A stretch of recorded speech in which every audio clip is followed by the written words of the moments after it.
This is the multiple award-winning GardenDC podcast, the podcast about everything gardening in the Washington, D.C. and Mid-Atlantic region. I'm your host, Kathy Jentz. I'm the editor of Washington Gardener magazine. Our content is aimed at gardening enthusiasts, people who grow everything from edibles to ornamentals, natives to exotics. If it grows in our area, that's what we talk about. Welcome to episode 248 of the GardenDC podcast. Can you imagine your landscape transformed into a tranquil oasis featuring a water garden as its centerpiece? In this episode of GardenDC, we talk with Suzanne Boom, senior horticulturist with Longwood Gardens, all about water garden plants. The plant profile is on Lisianthus, and we share what's going on in the garden, as well as some upcoming local gardening events in the What's New segment. We close out with a last word on Licorice Tasting Basil by Christy Page of Green Prince.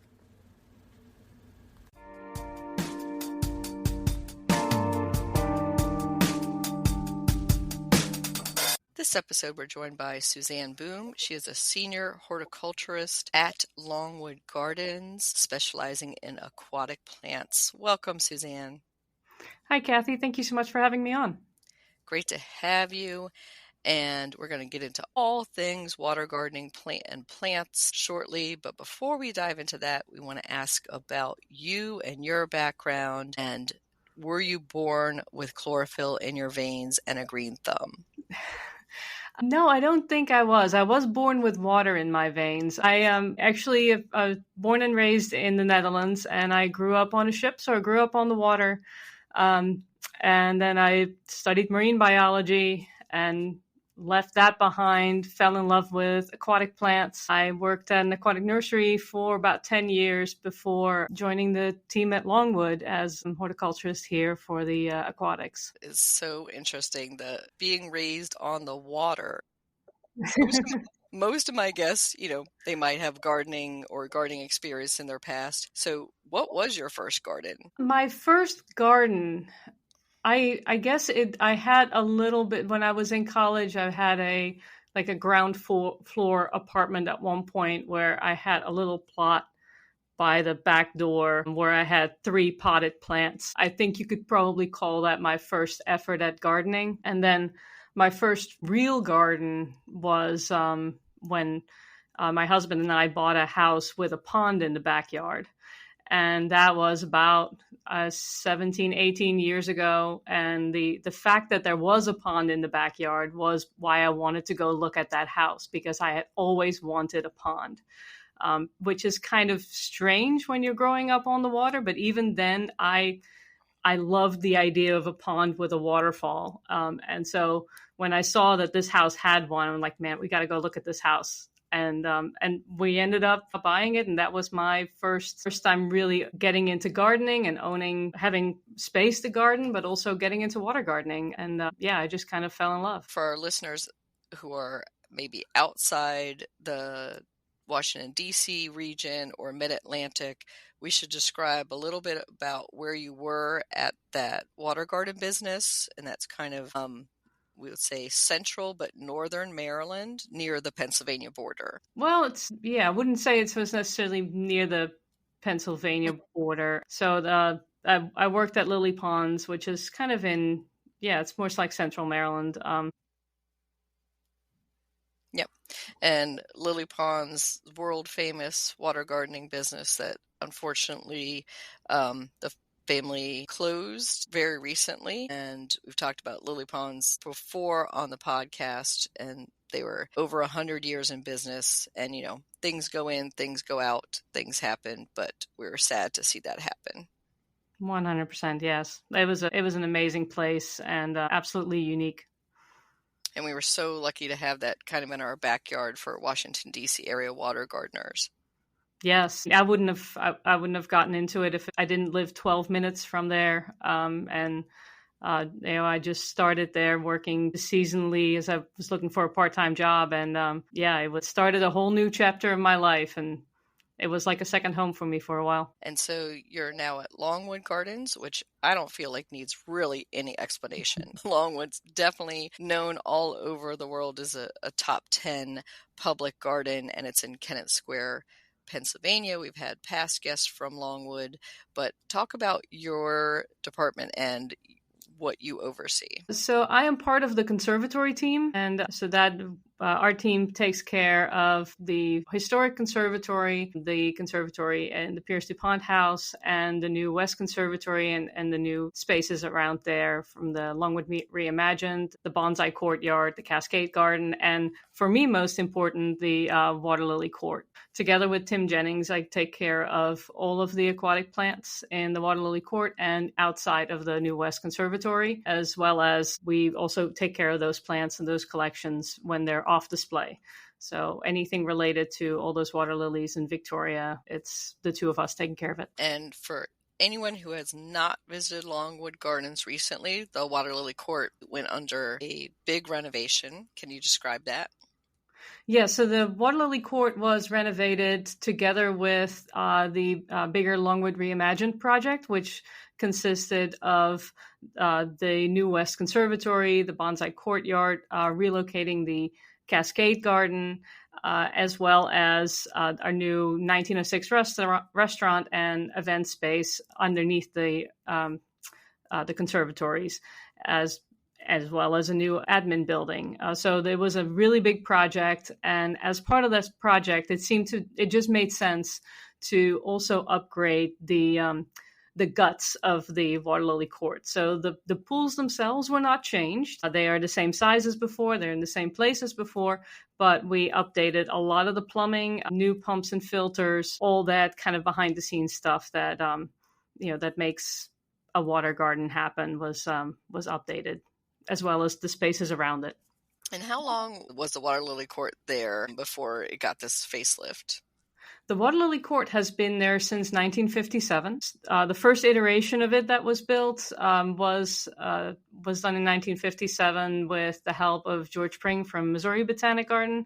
Then it was redone in 1987, redesigned by Sir Peter Shepherd. This new redesigned form, the shape of the pools is what still exists now. And pools were made bigger. They're more rectangular. It's become a more formal garden, but it's really, it's an excellent display space for aquatics because of the way it's laid out. And it's an iconic garden. And a lot of people are familiar, of course, with Longwood's fountains and fountain show. Mm-hmm. That's kind of, I would call it, what do you think, the front side of the conservatory, or where the conservatory faces? The Water Lily Court kind of to the back side as you're coming in. Yeah, it's kind of nestled in between the historic conservatory, or in a courtyard of the historic conservatory. It used to be surrounded on most sides with greenhouses, but now it's more open because of the new construction, which really adds a lot to the space. A lot of people are telling us that they think we made the Water Lily Court bigger as well, but it just looks more open because of the way it's redesigned. Yeah, it's so nice to have that extra breathing room now. And I just want to emphasize, for those who have been to Longwood in the past, you need to go. It's so much nicer to visit, I think. It's so much more relaxing visitor experience and just so gorgeous. Yes, and we do see that, especially in these hot days of summer, where before guests would mostly pass through the Water Lily Court to get to the greenhouses on the other side, whereas now people spend a lot more time actually hanging out in the Water Lily Court and just enjoying the space. So it definitely has. It still gets very warm there in the middle of the day, but we get a little bit of more of a breeze coming through, and it's absolutely lovely. And that brings us to our discussion of water garden plants. And the Water Lily Court is not just water lilies, right? Lots and lots of other water garden plant choices out there. So I wanted to start off our discussion on water lilies versus lotus, because I know for a lot of people, even experienced plant people, they often get those two plant families confused. Yes, and it is one of the most common questions we get out here as well. Is some people looking at they'll look at a particular water lily or lotus and they ask, is that a lotus or is that a lotus? Or so they can look very similar, but they are completely different plant families. And generally with lotus, they will stand up. The leaves will stand up high out of the water. When they're first starting to grow, they have floating leaves. But then in the summer, you get these tall leaves standing, in some case, 5-6 feet out of the water, and with these huge flowers that, like the leaves, are really high up. Whereas with water lilies, the foliage, the pads tend to be on the surface of the water, and only the flowers may stand up out of the water. Usually those are the tropical water lilies where the flowers can be 3 to 6 inches out of the water with some varieties. So generally that's the initial way that you can tell them apart, is whether the leaves are on the surface or not. But if you look closer, you'll see a lot of other differences as well. The water lilies have this. A lot of people refer to them like Pac-Man leaves because they have this open sinus, or they have the sinus may be overlapping, but it's still there. Whereas with lotus, the petiole's in the center of the leaf, so you have more of that rounded, perfect round dinner plate kind of leaf standing up. And then, of course, if you ever not sure, you can always just splash some water on the leaves, because if it runs right off, then it's probably a lotus because of that famous lotus effect. It kind of makes them hydrophobic. That's one of the magical things about Lotus. Mm-hmm. And there's also planting depth differences. I mean, you're not going to pull the pot out at Longwood to tell the difference there, but in your own home garden, you'll treat them differently. Absolutely. So when it comes to how you would use these plants, water lilies tend to be, you want to plant them with about 12 to 18 inches of water over the soil, whereas lotus only needs like 3, 4, 5 inches of water over the soil. So you definitely want to keep them more shallow. And they have a little bit of a different season as well. Water lilies, they tend to, when they will flower all summer long. Hardy water lilies will start a little bit earlier than lotus. Lotus kind of really need a little bit more warmer water, warmer soil to get going. And then usually they have about a 4 to 6 week flowering period where they're really blooming most. Rather than that full summer that you would get with water lilies. So a little bit different. Lotus are also excellent for container gardens. A lot of people, they see a really tall lotus and they think, well, this is something I need a big pond for. But lotus are perfect to put in like a half whiskey barrel size container and put on your front porch. This because they don't need that water depth. They're great for that, as long as you give them full sun. That's actually true in both cases, full sun. These are not plants that want to grow in the shade. Yeah, especially if you want repeated flowering, especially with the water lilies. And so we had an episode a while back with Kelly Billing all about growing lotus, especially container lotus. So I'll put that link in our show notes because Kelly is one of the world's most known authorities on growing lotus, and she's a treasure for the Mid-Atlantic gardening as well.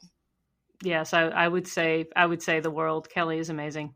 And so water lily and lotus, those are the two main, we're going to call them the showboat plants of water gardening. So that's usually the backbone of your water garden, what you want to collect the most. And once you have one, just like a potato chip, right, Suzanne, you're not going to stop at one container lotus. You're not usually going to stop at one hardy or tropical water lily. You're going to start growing more. Do you have a favorite water lily? I'm going to put you on the spot, Suzanne. So people ask me that a lot, and it's really difficult. It changes a lot. Right now, this is the first. Longwood is the first place where I've had the opportunity to really grow the Australian water lilies. And we have, for the first year this year, a hybrid called Betty Lou, which is a cross between an Australian and a tropical day blooming water lily. And I absolutely love that plant. So right now, I would say Betty Lou is my favorite. But there's so many. They're all amazing. And yeah, I definitely think if you have a pond, you shouldn't have just one. And because you want to have that variety of colors as well as bloom times. I think a lot of times, especially in our area, and I saw this so much working at the nursery, a lot of people just like, I'm just going to do hardies. I don't, the tropicals are too hard to overwinter, or I don't want to, I don't like annuals, so I just want to do hardies. But if you're adding tropicals, then you can add a night bloomer, and suddenly you can have flowers almost around the clock. And that's just something that I think, until you have these plants in your pond and you see just how much the adding a night bloomer, adding a tropical day bloomer can add to the interest of your pond, people don't realize just what they bring. So yeah, don't get just one. And there are different sizes. Both, we talked about the miniature and container lotuses and the large lotuses, but in the water lily category, there are miniatures or smallers that are a little bit better behaved if you have a small water garden or pond. Yes, the most famous one probably is Helvola, or Pygmaea helvola, which is a delightful little yellow water lily. There are several others as well that they're great for, like you said, a container garden. The flowers will be maybe 2, 3, 4 inches across. The pads will be only slightly bigger than that. Yeah, they generally are more clump forming, so you also don't really have an issue with them really getting root bound very quickly, making them just excellent plants for small ponds and containers. So let's move on to our next category of water garden plants, which are the floaters. So the water lilies and lotus, they're going to take up some real estate on the surface of the pond, but you still have some open water that maybe it would cause algae to form, or maybe you want to shade your koi or other fish inside. So it's always great, especially to have a quick filling, I find, of the surface early on in the season with some floating water plants. Yes, so the classics for the floating water plants have long been the water hyacinth and the water lettuce. They can spread really quickly, so you don't need to get a lot to begin with. If you get a few by the summer, you will have more than you need. Generally, they're interesting plants because they do grow completely without soil, whereas other floating plants like parrot's feather or the aquatic sensitive plant, they will float, but they still perform best if they have their roots in the soil somewhere. So those you would start from like a container, and they will spread out from there. Where the hyacinth and lettuce, you can just drop in and they will just do their thing. Those hanging roots in the water can really help with absorbing free nutrients from the water. They also provide places for small fish to hide. The only thing that you do have to be careful of with those plants is that we don't really want those getting out into our natural waterways. Technically, they don't survive our winters, but I think as time goes on, we do need to more and more be careful about that and what we do with them when we take them out of our little ponds. And for most of those that we're talking about, the annual water floaters, they are frost sensitive. So they will immediately die back when hit by a cold frost. And then in general, I'm just going to yank them all out and put them in my compost pile. I feel like they are the best compost additives because they are full of those fish nutrients and everything from the pond. But obviously, if yours water hyacinth starts to multiply quickly, which they can, don't pull them out in their active growth stage and add them to a park water feature or something like that. Yeah, I would definitely keep them in your ornamental pond. And like you said, and if you have too much, then just add it to your compost pile. It really, yeah, you're right. It's an excellent source of compost. And you'll know when the frost is hit immediately. Oh, yeah. There's one day you're out, and then the next day they're looking a little bit black and kind of not so happy. So that's my biggest indicator in the garden, just walking around. If I'm like, did we get hit by a big frost last night? Oh, yeah, we did. Yeah, for sure. Water garden plants, great for that. So when you mentioned the parrot's feather and other kind of surface plants like creeping jenny that need a little anchor, I like to just kind of push their roots into an edge of an already marginal plant pot. And then they can kind of spread out from there. They get some type of anchor is what I would call it. Yeah. They will definitely spread out some quite a ways away from the pot, but especially to get them started, they just do better if they are in some soil and they can get some nutrients that way. to really start taking off. One of the plants that we've recently added to the West Conservatory display here is the mosaic plant, Ludwigia sedoides, which is a tropical floating plant. And it does need warm water, so you can't really put that one in your outdoor pond too early. But if you wait until the water's warmed up, it grows quickly, and it's another plant that can add an interesting effect to your water garden display because of the way the leaves kind of grow in a mosaic pattern. And I'm also always concerned because I have a little small waterfall on my water feature of the splashback from the waterfall. Some floaters don't mind it at all, and some are just going to be like done in by that constant waterfall. True. A lot of times when it comes to waterfalls or areas of moving water is I just try to kind of take the time to see how the plants behave around it and let them kind of pick their space. There aren't many plants that like to be rained on continuously. So if you want to put something really close to a waterfall, just kind of keep an eye on it and see how it responds. I think it sometimes it can also depend a little bit on the time of year. And, I feel like in the height of summer when things are growing fast, they're tolerant to a lot more than, if it's when you're first planting them in the spring and things are still kind of cold, and they're going to be more sensitive to stuff like that as well. Mm-hmm. But yeah, generally, a lot of aquatic plants don't necessarily want to be in that kind of turbulence, though parrot's feather can deal with quite a bit, I've seen. And that's also where, if you do have koi fish and others, that's where they love to be, under the bubbles. Yes. And if you're the type of gardener who likes everything in a precise position and plant it and stay where it is, that's not going to be the case for water gardening. Things find their own spots. Oh, yes, 100%. And I feel like a water garden it's always a moving garden.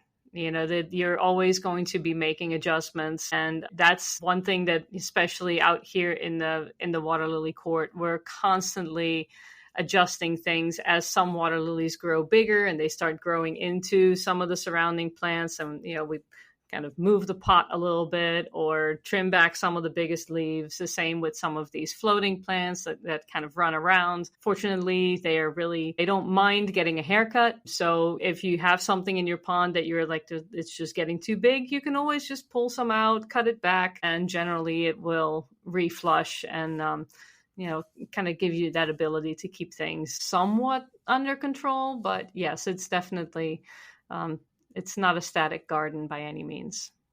And I think that's one of the most beautiful parts of it, Suzanne, that when I tell people how great water gardening is, I always say you don't have to water in general. The whole thing is in water. That's one of the most, backbreaking water gardening chores is maybe to top it off if it needs it. If we have a drought, for a few weeks, maybe you're going to top it off, not always. And then weeding. There's not really much weeding. There might be a little bit, but it's not like weeding your vegetable garden at all. Then really it's the editing is the only maintenance and what you were describing. And either that or pulling some plants maybe at the end of the season for bringing in, if they're the tropical water lilies you talked about, or digging and dividing, something that might get overgrown.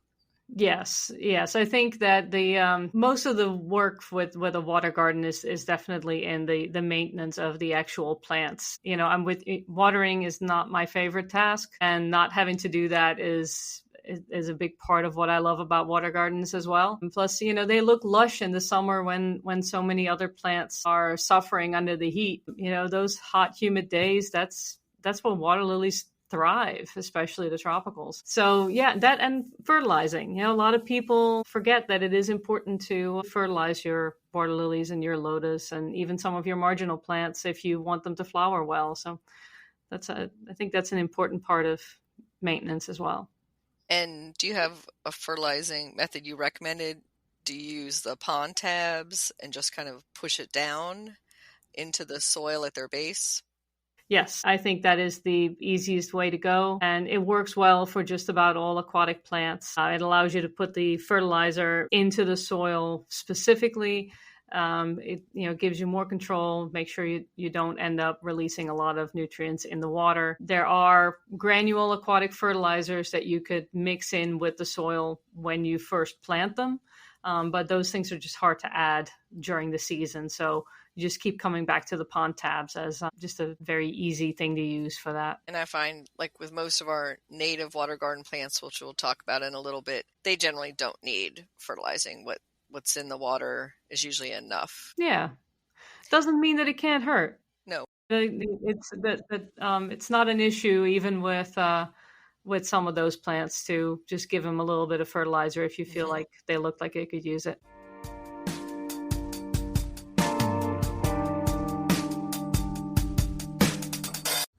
GardenDC will be back after this short break. Get low-maintenance alternatives to lawns with Ground Cover Revolution by Kathy Jentz. Reducing the lawn is among the biggest trends in homeownership, with an endless stream of homeowners looking for an eco-friendly alternative to a traditional turfgrass lawn. In the last few years alone, over 23 million Americans converted part of their lawn to a natural landscape, and now they're looking to do even more. The biggest challenge to adopting this new ideal of the perfect lawn? Knowing how and when to replace your turf and which plants are the best ones for the job.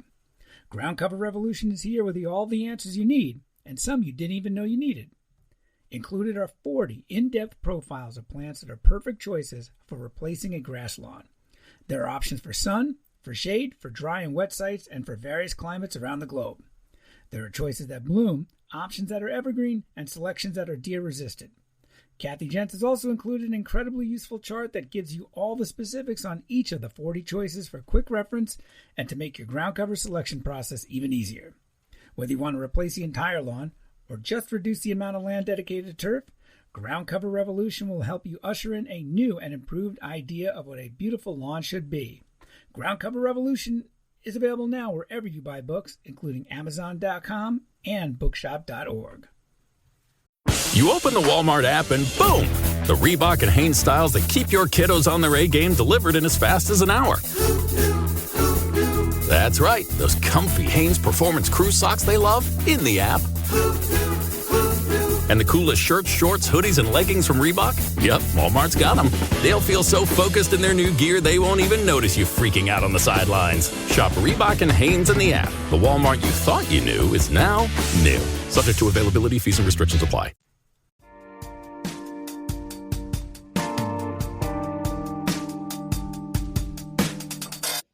Let's talk about the oxygenating plants. And so these are not as sexy. You're not going to see them too much. These are the ones that are under the surface of the water. Yes. You've got your hornwort, your anacris, kabamba.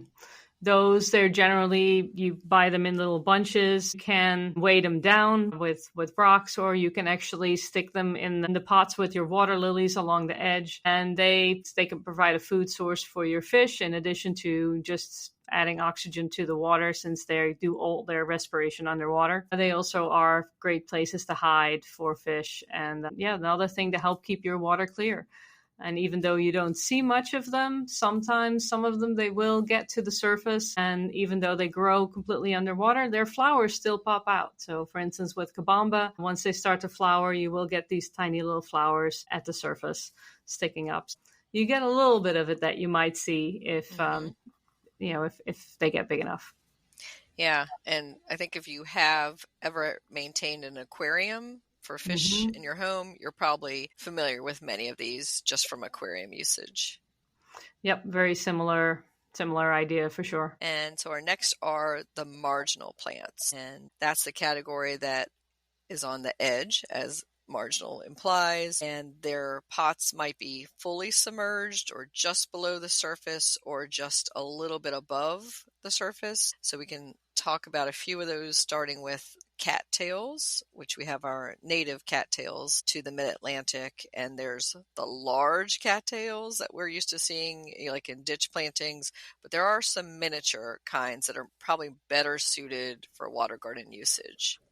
For sure. I think our regular native cattail, the Typha latifolia, may show up in your pond whether you want it or not. But if you like the look of a cattail, but you don't want something that is A, that big, and B, tends to seed around a lot, the dwarf cattail or the graceful cattail which is Typha minima and Typha lexmanii, if I'm not mistaken. Those are smaller varieties that can give you that same cattail look without having to deal with just how massive they are or how quickly they will try to take over your pond. So I think they can be a wonderful addition. It's a nice upright foliage plant that especially put it in the background of your pond. It's a nice thing to add. There's also a variegated cattail that is not as vigorous as our regular cattail. It can be a little tricky sometimes to get through the winter, but if you get them going, that variegated foliage is absolutely stunning.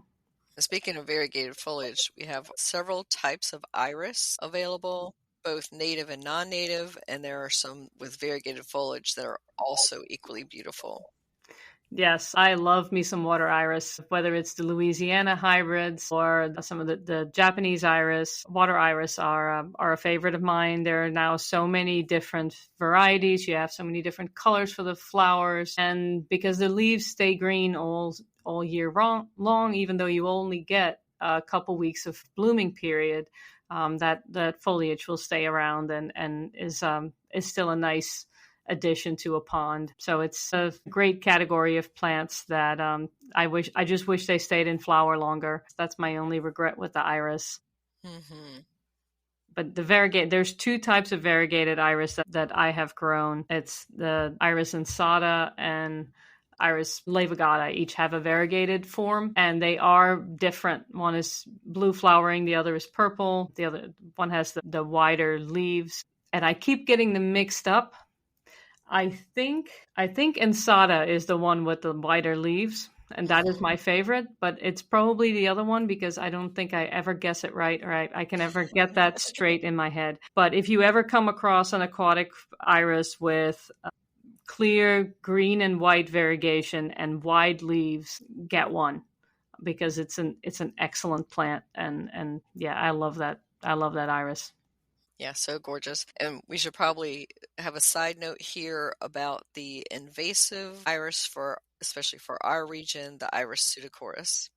Yes, so it's the yellow flag iris. People probably have seen it because it used to be really popular in the industry before they realized just how incredibly invasive it is, because it blooms really, really early. So it's a nice yellow flowering iris that blooms really early and then takes over everything. It's not necessarily aquatic, so it can grow in any kind of damp area. It'll grow through gravel. Yeah, it is unfortunate, but it is not It is a very invasive plant and not to be recommended for our area for sure. And I think home gardeners could recognize it by its bright yellow bloom and, as you say, how early it blooms.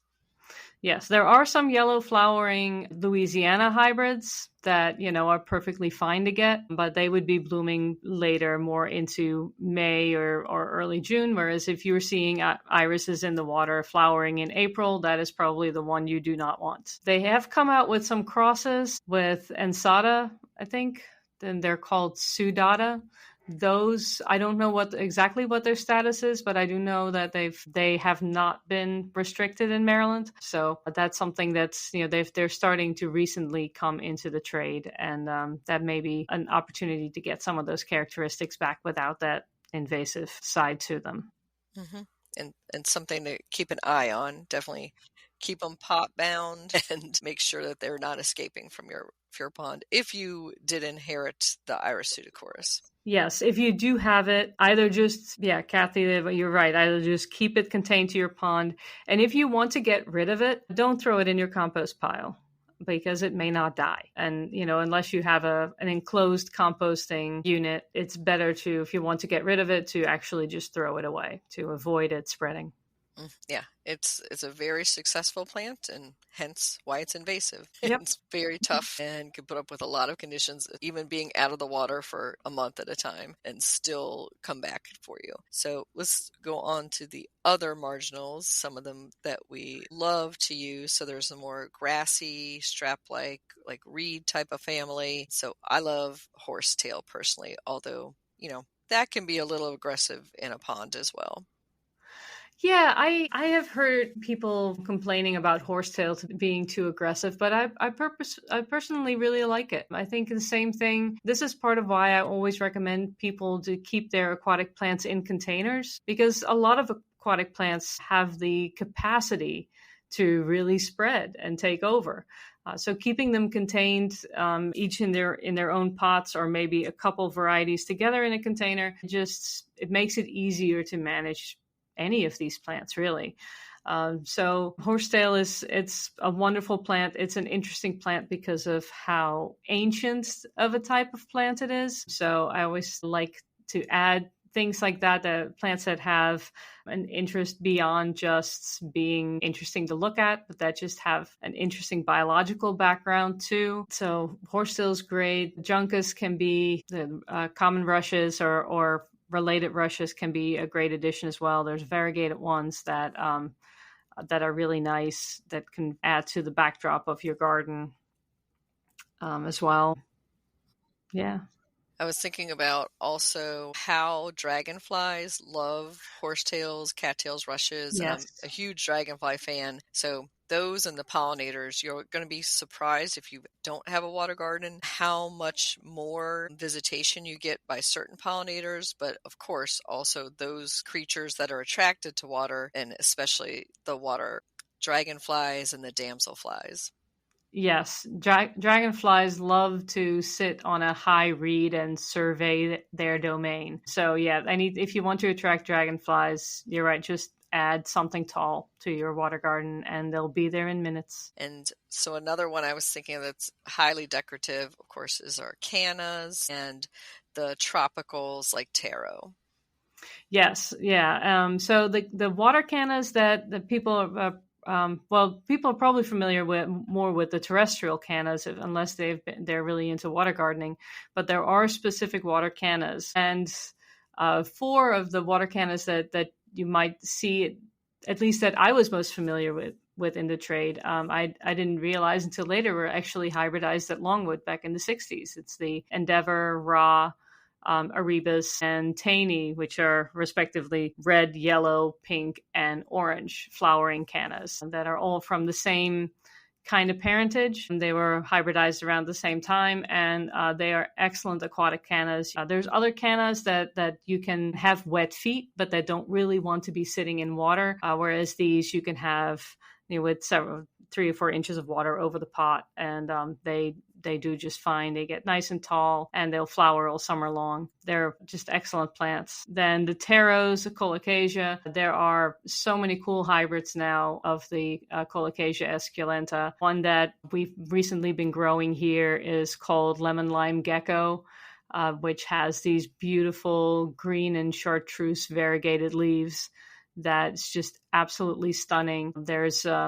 There's so much variety in those now that you may have to go searching for them a little bit, but it's a great, nice, broad-leaved foliage plant to add to your pond, and alternating with broad-leaved plants like a taro and then a narrow-leaf plant like your cattails or rushes. You really can get that variation in form and texture to create just an interesting cluster of plants to kind of sit either in the background or maybe towards the center of your pond and surrounding by your water lilies. So yeah, those are wonderful plants.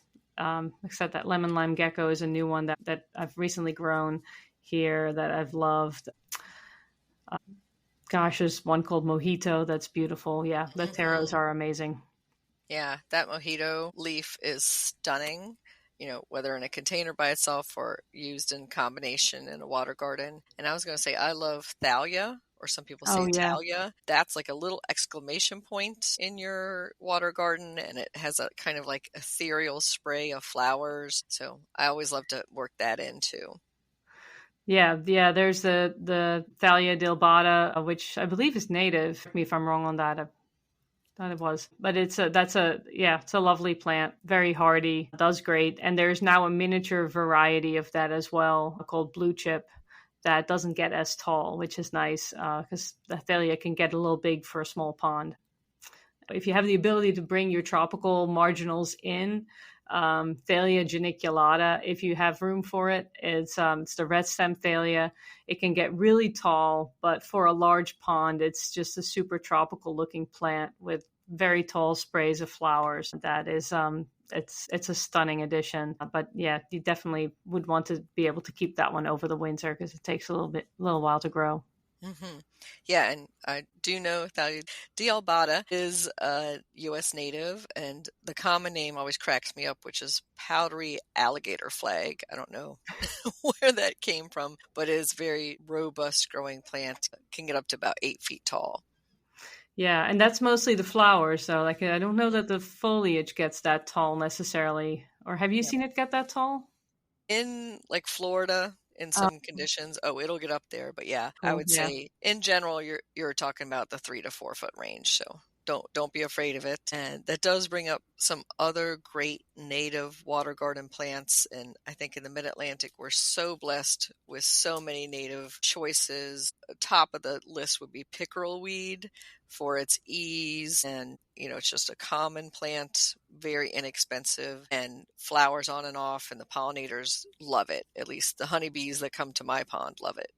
Oh, yes. And hawk moths as well are attracted to it, which just makes it a winner in my book because those are amazing insects. Yeah, it's a great plant. And you've got the regular blue, purpley one, and then the white flowering form as well. Other great options for sure. Mm-hmm. And we touched on our native iris earlier. We have our native marginal hibiscus as well. Mm-hmm. They can get a little bit big, but still gorgeous. And then buttonbush is a favorite of mine just because it looks like the flowers look like Sputnik, like a little satellite dish right sitting there, the little white ball. And again, a favorite of pollinators, but can get big, the straight native species. I know that Proven Winners has introduced a cultivar buttonbush recently, and that might be better for the home gardener use with your water gardener. Yes. Yeah. I haven't grown it before, but I'm adding it to my list now. I definitely want to try growing that. Mm-hmm. Yeah, it's a fun one. And I was trying to think if there's other natives that we haven't mentioned. Of course, most of the hardy water lilies that we have are native to North America. So we have the straight white one that you'll see, and there's still some colonies left in Maryland in local water bodies, but not as many as there used to be, of course. Yes. And one thing that people tend to not realize is that we also have a native lotus. There's only 2 species of lotus, and one of them is right here in our area. Yeah. And I think they just look so tropical and, like they came out of a rainforest or something that you don't think of them as native, but they are perfectly native to our area. Yep. Yeah, and that's why so many lotus are hardy, and people don't really think of that. So yeah, I think it's super easy to just go with all natives in your water garden if you want to have a lower maintenance one. But like you mentioned earlier, having a mix of the tropical water lilies and some of those tropical plants can really add some fun and texture and just be, a stunning garden to look at. Yeah, and so many tropical aquatic plants grow really fast, making them very suitable for just buying them for a season. And, you don't really have to worry with a tropical water lily or even a taro or a candidate. You have to hold it over till next year because they just grow super fast. So even if you have to buy them every year, you're still going to get a lot of enjoyment out of them. So once you start with one water garden, and I've always been told this advice, Suzanne, I don't know if you've heard this back in your lily ponds days, that make the water garden bigger than you think at first. Like you're thinking, I just want a 5-foot oval or something like that. Go 8 foot, go 10 foot, because you always want more. And then you add another one, and then you add another one. Has that been your experience? Oh, yes. I have never had a person say, man, I really wish my water garden was smaller. That just doesn't happen. Make it as big as your space and your budget allows, because it is a hard-edged garden. A perennial garden, if you find 3 more cool plants that you want to fit in, you can just make the garden bed a little bigger. It's really hard to do with a pond. So make it as big as you can for your space, so that you can get the most out of it. And if you really get bit by the water gardening bug, which we hope you do, we encourage you to join the International Water Lily and Water Gardening Society. And the website for that I'll put in our show notes. That's iwgs.org. And Suzanne is the current president of IWGS, so she can tell us a little bit more about that organization. Yes, so the IWGS has been around for about 40 years. It's the International Water Lily and Water Gardening Society, and our focus is really on spreading the knowledge and just being a place for everything water gardening related and water lily related to get together. So we have this annual symposium this year. It will be in New York. It'll be August 12th through 16th, and actually the 16th is the post-symposium day, where we are actually bringing people to Longwood for a day. So if you come to that and you include the post-symposium, you will also have an opportunity to see all of Longwood's new gardens, as well as some behind-the-scenes things. But the symposium will have an education day where we have speakers from all over the world, and we'll be visiting New York Botanic Gardens, Brooklyn Botanic Garden. We're going out to visit some nurseries. Yeah, it's going to be an excellent trip, and it's a great way to support the society. That also provides things like we have our plant database, we have our new water lily competition, which we do every year. We have our water garden journal that goes out to all members, and the International Water Lily and Water Gardening Society is also the registrar for new water lily cultivars, and Lotus cultivars as well. So all those things we do, and it is something that the society is completely run by and funded by volunteers, our members, and other businesses that sponsor us. So to me, it's an important society for the water gardening hobby and for water lily cultivation and knowledge in general. And I hope that you will give our website a visit, maybe join us for either the whole symposium or just the education day. Consider becoming a member if you're into water gardening, because our water garden journal is full of really amazing information. And without those membership dues, we cannot do the work that we do, and we cannot help spreading the joy, or we cannot do our part to spread the joy and knowledge of water gardening throughout the world. Mm-hmm. And I should state here that I am the editor currently of the Water Garden Journal for IWGS. So I really want you to join and read that journal and get access to those wonderful articles by many researchers and water garden enthusiasts all over the world. So when we say international, it is truly international. And just check out the Facebook group page for the International Water Gardening Society. It is an extremely active Facebook page. You're going to see lots of great conversations there. But of course, we hope you officially join IWGS and come to the symposium in August as well. And yeah, I can't wait to go and also to do that post day at Longwood Gardens, because I know we're going to get a nice behind the scenes sneak peak or some of those growing areas that the public is not always able to access, right, Suzanne? Yes, yeah, especially with the new West Conservatory, we'll be kind of taking people down into the bowels of the new conservatory and just kind of showing how our aquatics features work, as well as our growing greenhouse where we grow all our water lilies before they go on display, including our Victoria, both of the species, the Crisiana and the Amazonica, as well as the Longwood hybrid. So people will also kind of get a behind-the-scenes look on how we do that and how we grow those plants that we provide seeds to gardens all over the world for. Mm-hmm. And don't be intimidated if you're just a mere beginning water gardener, because I think this group is so welcoming, so friendly to water gardening enthusiasts of all backgrounds and levels.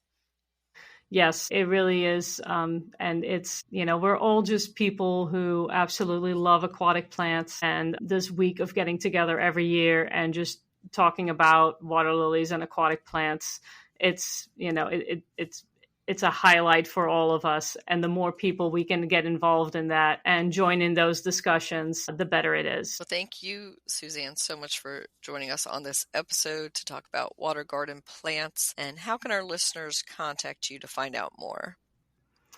Well, they can, if they just want to know more about Longwood Gardens, they can go to our website at longwoodgardens.org. They can also find Longwood Gardens on social media, Facebook, Instagram, and you can reach me as well. You can reach me at sboom@longwoodgardens.org. And you can find me I'm also on Facebook and LinkedIn if anyone wants to connect up.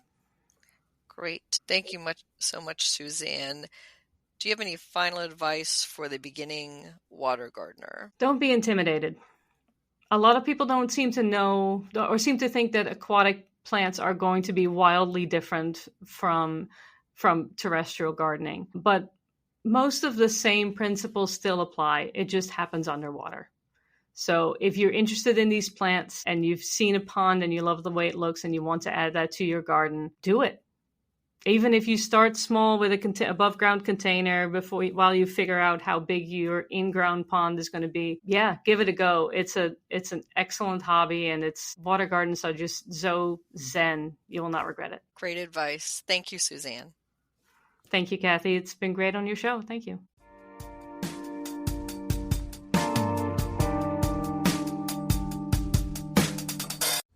GardenDC will be back after this short break. In the book The Urban Garden by Kathy Jentz and Terry Spate, you'll find dozens of inspiring and creative ways to grow flowers, shrubs, vegetables, herbs, and other plants in small spaces and with a limited budget. Whether you want to grow on a balcony, rooftop, front stoop, or a tiny urban patio, turn your growing dreams into reality and build a gorgeous and unique garden that showcases your personal style while still being functional and productive. With the ingenious ideas and resourceful tactics found here, you'll be maximizing yields and beauty from every square inch of your space. No matter what you grow, the 101 amazing growing ideas found in the urban garden will turn your tiny urban yard into a treasure trove of green you'll be proud to share with family and friends. Buy your copy today at your local retail bookseller or order it online now at Amazon.com or bookshop.org. Hey, it's Ferris. You know I love sparkly things, right? Like stars. Duh. And thanks to Hilton and AutoCamp, I just slept under them. Picture me, serving looks by the fire outside my luxurious Airstream, making s'mores with the kids, while a national park is our backdrop. The great outdoors meets Hilton hospitality. That's hot. Explore all the new ways to stay at Hilton.com. Hilton for the stay.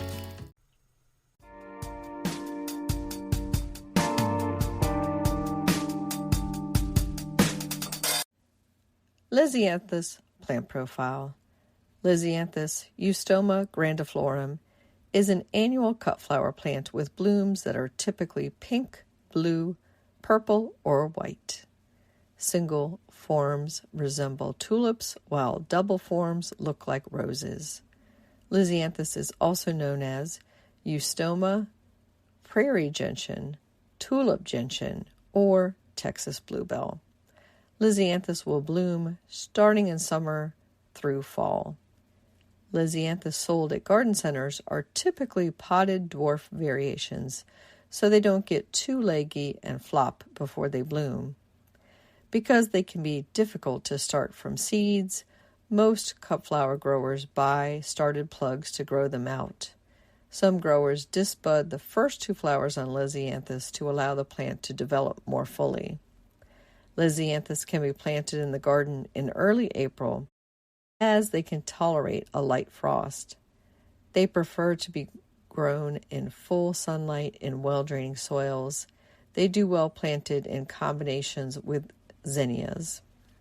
It's hardy to USDA zones 8 to 10. Lisianthus is native to Mexico and the Great Plains of the United States.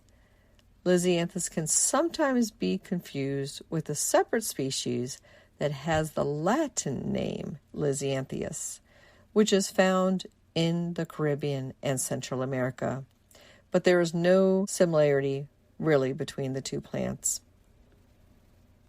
Lisianthus can grow anywhere from 20 to 30 inches tall in the garden, so they need to be supported. Most cut flower growers use a horizontal netting, typically strung about a foot high above the plants, to support them. Lisianthus can also benefit from a 10-10-10 fertilizer. Lisianthus, you can grow that.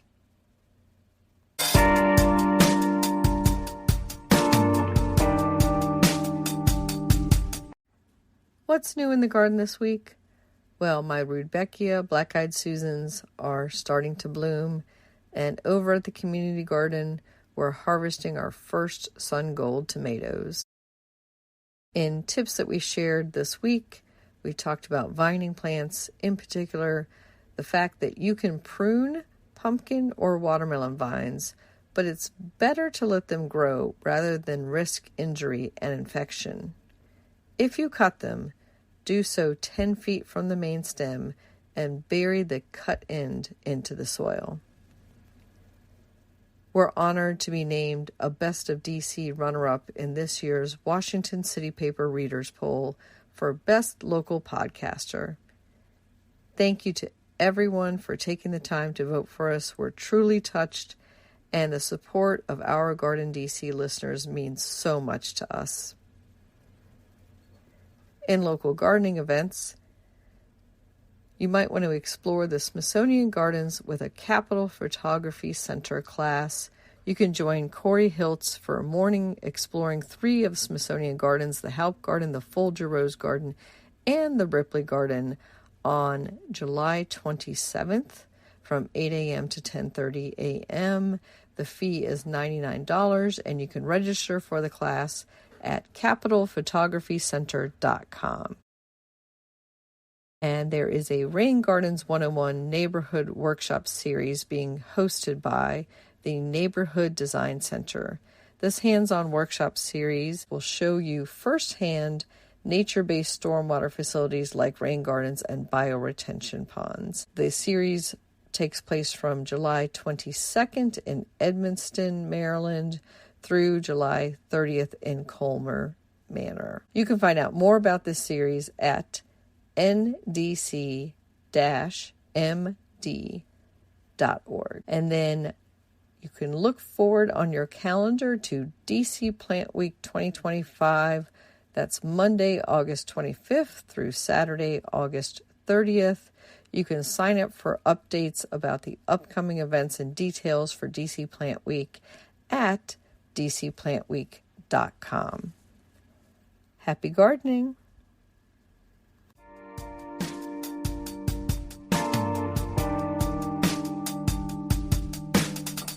This is Christy Page with Food Gardening Network on why your sweet basil suddenly tastes like licorice and how to fix it by Amanda MacArthur.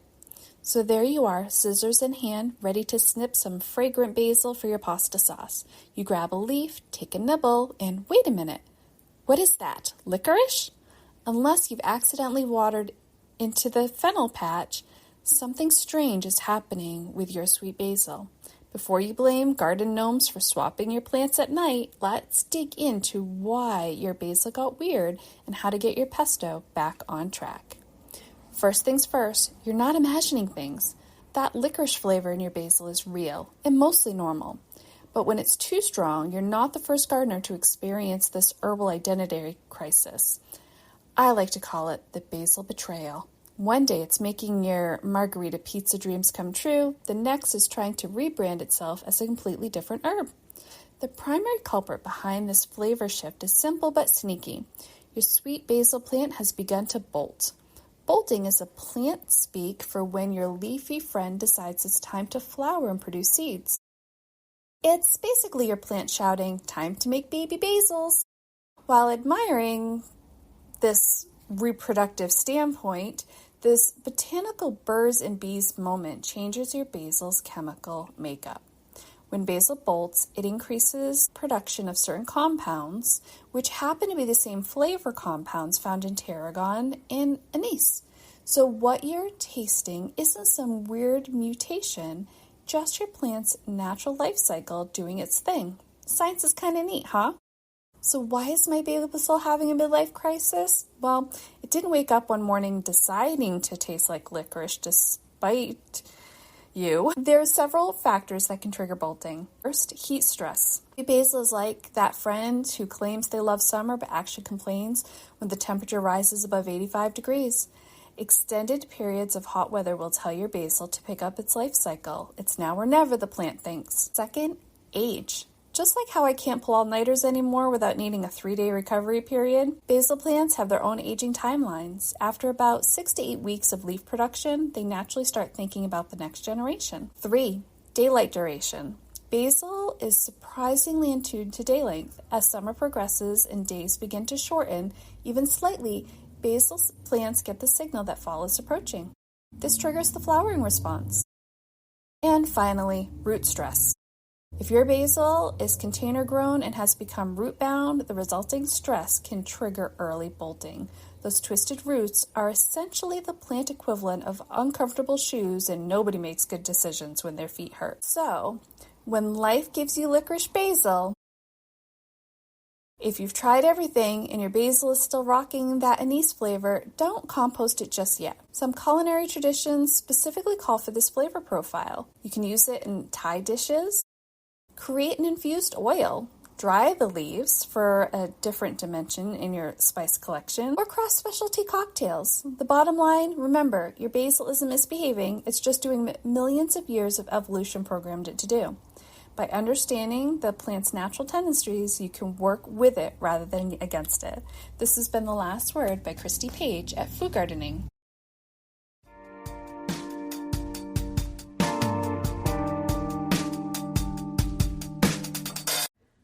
Thank you for listening to GardenDC. This episode was produced and hosted by myself, Kathy Jentz. Intern Ian Ferris edited the interview with our expert guest. If you like this episode, you may also enjoy listening to GardenDC episode 11 on Lotus and GardenDC episode 63, water gardening and koi ponds. By the way, you can become a listener supporter or subscriber at Spotify.com under subscribe. That link is also in our show notes. Another way to support this podcast is to subscribe to our monthly digital publication, Washington Gardener Magazine. To do so, go to WashingtonGardener.com or WashingtonGardener.blogspot.com. You can find Washington Gardener on Twitter or X, Instagram, and Pinterest at WDC Gardener, and on Facebook at Washington Gardener Magazine. And be sure to leave us a 5-star review on your favorite podcasting listening app. Please take a moment to share us on social media with hashtag GardenDC so other gardeners can find us too.